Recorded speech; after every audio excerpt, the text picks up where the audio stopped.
A hockey puck of mass m is attached to a string that passes through a hole in the center of a table. The hockey puck moves in a circle of radius r, tied to the other end of the string and hanging vertically beneath the table is mass m. Assuming the tabletop is perfectly smooth, what speed must the hockey puck have if the mass m is to remain at rest? Okay, this is a small mass of m is attached to a string.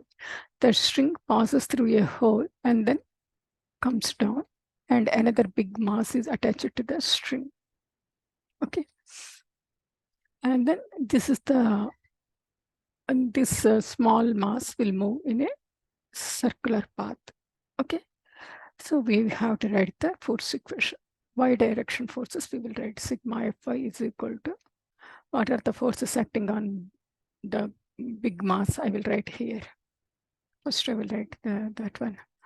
For capital M, sigma Fy is equal to F tension minus Fg is equal to 0 because the object is in equilibrium. Actually, I will show you the small picture for you. Okay, this is your mass, and then the forces are acting like this. Here is the weight acting downwards, and then other one is the tension acting upwards.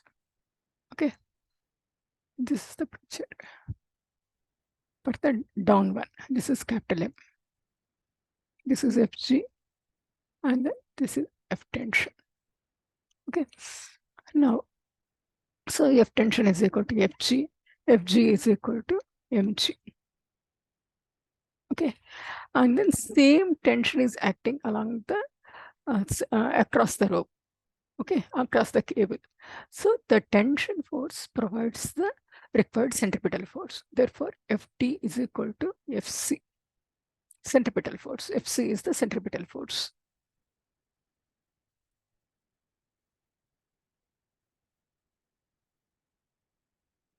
Okay, centripetal force is required for any your information. Force is required to keep an object in a circular path.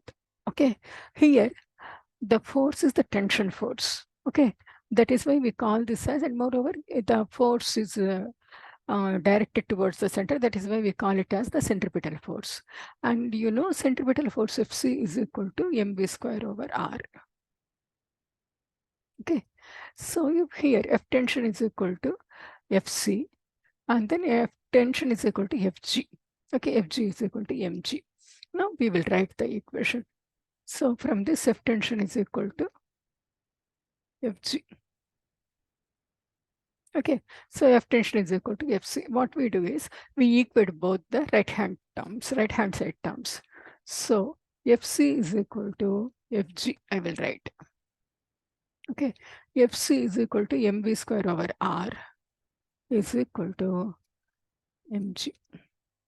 Okay, we have to find out the speed. So v is equal to, v square is equal to mgr by m. Therefore, v is equal to square root of mgr over m. This is the answer for the question. He is asking the this one. What speed must the hockey puck must have if the mass m is to remain rest?